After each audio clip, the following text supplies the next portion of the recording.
नमस्कार दोस्तों, जय श्री कृष्णा। दोस्तों, आज मैं आपको सुनाने जा रही हूँ श्री गीता जी के 8वें अध्याय की महिमा। जी हाँ दोस्तों, ध्यान से सुनिए, बहुत ही अच्छी कहानी है। ये कहानी श्री लक्ष्मी माता जी ने विष्णु भगवान जी से कहा था कि मुझे सुनाइए। आप भी सुनिए क्या कहते हैं प्रभु। एक समय मिथिलापुर में राजा मिथिलेश के यहाँ वर्षा न होने के कारण बड़ा भारी अकाल पड़ा, जिसमें राजा की संपूर्ण प्रजा अकाल से पीड़ित हो त्राही त्राही करने लगी। राजा ने प्रजा के दुखों को मिटाने के लिए अनेकों यज्ञ दान किए, परंतु प्रजा का कष्ट दूर नहीं हुआ। उसी चिंता से व्याकुल होकर राजा ने साधु ब्राह्मणों की सभा करके इसका विचार प्रारंभ किया कि मैंने कौन सा पाप किया है ऐसा जिससे अकाल पड़ गया। इंद्र आदि देवताओं की प्रसन्नता के लिए मैंने अनेकों यज्ञ किए, परंतु यज्ञ भाग लेकर भी देवताओं ने दृष्टि नहीं की। इसका क्या कारण है? उसी समय एक ब्राह्मण राज्य सभा में उपस्थित हुआ।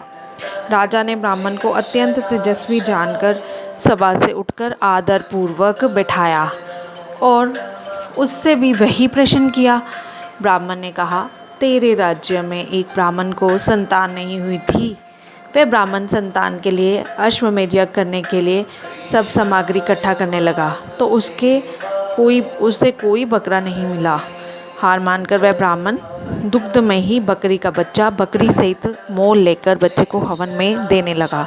तब बकरी बोली, हे ब्राह्मण, तू महापापी है जो अपने पुत्र के लिए मेरे पुत्र का हवन करता है। जिस राजा के राज्य में ऐसे पापी ब्राह्मण हो, वह राज्य संपूर्ण प्रजा के साथ दुखी होए। ऐसा श्राप देकर वह बकरी पुत्र के शोक में मर गई। कुछ दिनों के बाद वह ब्राह्मण भी मरा। जब धर्मराज के पास गया तब उन्होंने कहा, ये ब्राह्मण बड़ा पापी है, इसे नरक में भेज दो। उस ब्राह्मण को नरक से निकालकर बंदर, कुत्ता आदि योनियों में जन्म हुआ। वह ब्राह्मण अनेक प्रकार की योनियों को भोगने से बड़ा दुखी हुआ। जब उसका और वो बकरी का उद्धार हो तब मेरी प्रजा सुखी हो। तो राजा ने कहा कि इसके उद्धार का उपाय क्या है, सो कृपा पूर्वक कहिए। ब्राह्मण ने कहा, कुरुक्षेत्र में धर्मरुचि नाम के सन्यासी रहते हैं। वह बड़े गीता पाठी हैं। वह तुम्हारे नगर में आकर के 8वें अध्याय का महात्म्य का फल तुमको देंगे। वह तो तुम उस ब्राह्मण और बकरी को उद्धार करो, जाकर उन्हें सुनाओ और संपूर्ण प्रजा भी सुखी होए। राजा ने तुरंत रथ को सजाकर सारथी के सहित कुरुक्षेत्र में धर्मरुचि को लेने भेजा। सारथी ने वहां पहुंचकर राजा का संदेश सन्यासी से कहा। गीता के 8वें अध्याय का महात्म्य का अभ्यास से वह सन्यासी अत्यंत तेजवान और प्रभावशाली था। राजा की मनोगत सब बातों को जानकर पहले तो वह बहुत उदास हुआ, पीछे महात्माओं की संपत्ति परोपकार के लिए होती है ऐसा जानकर रथ पर बैठ मिथिला में आया। आते ही गीता के 8वें अध्याय के महात्म्य के फल से ब्राह्मण और बकरी का उद्धार हुआ।